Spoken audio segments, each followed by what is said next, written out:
सीता माता की नित्य नेम की कहानी। एक गर्भवती के श्राप के कारण सीता जी को सहना पड़ा था यह वियोग। सनातन धर्म के ग्रंथों में बताया गया है कि बुरे कर्मों का फल हमेशा बुरा ही मिलता है, चाहे वो इंसान हो या फिर ईश्वर। इसका एक ही उदाहरण माता सीता का है, जिसका जिक्र रामायण में किया गया है। दरअसल रामायण कई भाषाओं में लिखी गई है। अलग अलग रामायण में कई तरह के दंत कथाएं भी मिलती हैं, जिनसे कई लोग परिचित नहीं हैं। इस कथा के अनुसार माता सीता को एक तोते का श्राप मिला था, जिसकी वजह से उनको भगवान राम से अलग रहना पड़ा। पहले माता सीता को वनवास के दौरान रावण अपहरण कर लेता है और उसका वध करने के बाद माता सीता के साथ भगवान राम की अयोध्या में वापसी होती है। फिर धोबी की वजह से माता सीता को अलग रहना पड़ता है। हम सब के मन में एक सवाल उठता है कि राम तो भगवान है, फिर वह अपनी पत्नी से अलग क्यों रह रहे हैं। विवाह पंचमी के अवसर पर आइए जानते हैं इनसे जुड़ी एक कहानी के बारे में।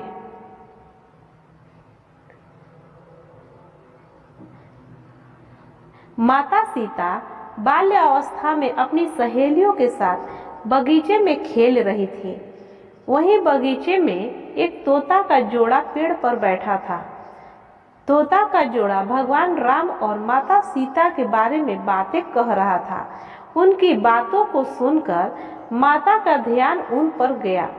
मादा तोता बोल रही थी कि अयोध्या के राजकुमार राम काफी प्रतापी राजा होंगे, उनसे माता सीता का विवाह होगा।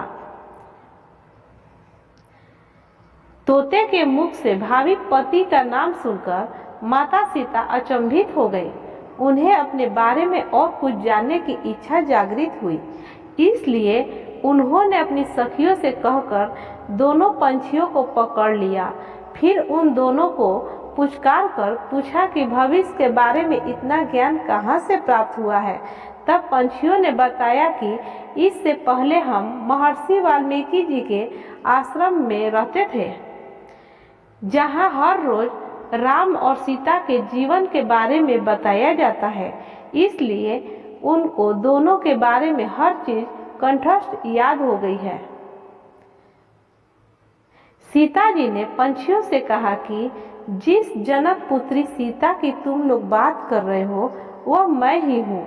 मुझे मेरे और राम के बारे में और भी बातें जाननी है।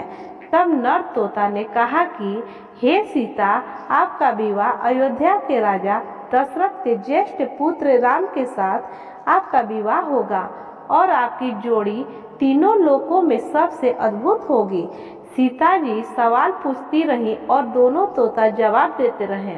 सीता जी ने कहा कि जब तक मेरा विवाह नहीं हो जाता, तुम दोनों मेरे साथ राजमहल में रहोगे और तुम वहाँ सारी सुख सुविधाएं मिलेगी। सीता जी की बात सुनकर तोता का जोड़ा घबरा गया। तब नर तोता ने कहा, हे जनक पुत्री, हम गगन के पंछी हैं, इसलिए पिंजड़े में बंद रहकर हम जीवित नहीं रह पाएंगे, इसलिए हमको आजाद कर दीजिए। तोते ने इसके लिए बहुत याचना की। तब सीता जी ने नर तोते को छोड़ दिया, लेकिन मादा तोता को नहीं छोड़ा और कहा कि मेरे साथ रहेगी। तोता ने कहा कि मेरी पत्नी गर्भवती है, इसलिए ऐसे समय पर उसको जाने दे। हम दोनों एक दूसरे का वियोग सहन नहीं कर सकते हैं, इसलिए आप मेरी पत्नी को जाने दे। लेकिन सीता जी ने उसकी एक न सुनी।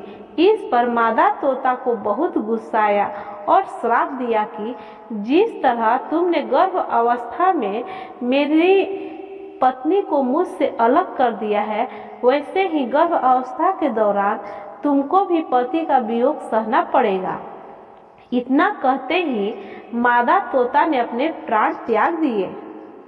तोता के प्राण त्यागने के कुछ समय बाद नर तोता के पत्नी वियोग में प्राण चले गए। इससे माता सीता को बहुत दुख हुआ, लेकिन तब तक बहुत देर हो चुकी थी।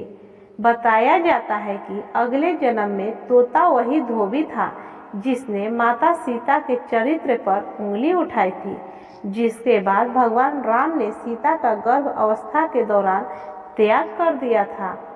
तब माता सीता महर्षि वाल्मीकि के आश्रम पहुंची और वहां उन्होंने लव कुश को जन्म दिया। सीता के वियोग की कथा अन्य पुराणों में भी मिलती है। उनका संबंध देवर्षि नारद से माना जाता है।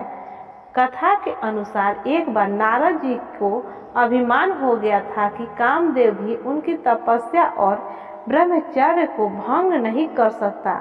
उन्होंने यह बात अभिमान से शिव जी के बाद श्री हरि को बताई। तब श्री हरि ने एक योजना बनाई कि नारद को इस बात का घमंड हो गया है कि जो कि सही नहीं है। इसके लिए उन्होंने एक योजना बनाई और माया रची। श्री हरि से प्रणाम करके नारद मुनि आगे बढ़े। तब उनको एक भवन दिखाई दिया जहां राजकुमारी विश्व मोहिनी को देखकर वह मोहित हो गए। यह सब एक माया थी।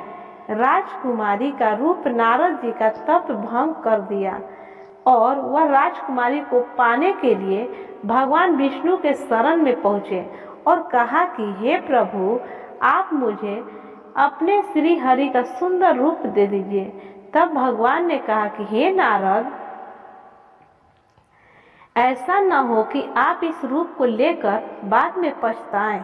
दरअसल नारद जी राजकुमारी का रूप देखकर भूल गए थे कि उनका एक रूप वानर का भी है। तब उन्होंने वही रूप नारद जी को दे दिया।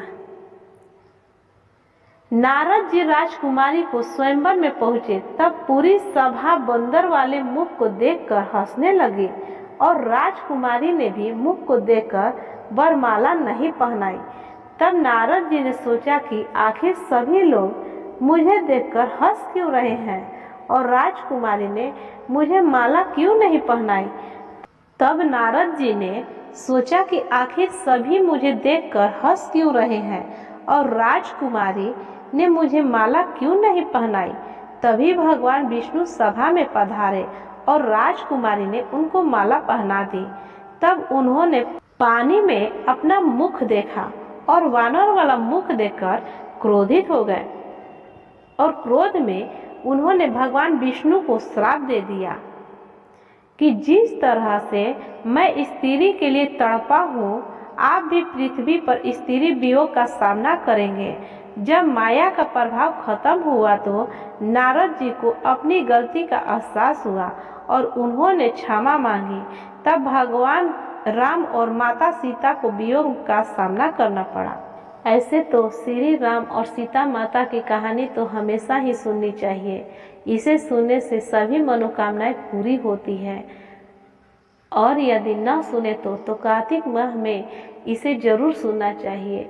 ये और भी लाभकारी होता है। सभी पाप कष्ट दूर हो जाते हैं और मन की इच्छाएं पूरी होती है। कहते कबीर सुनो भाई साधो,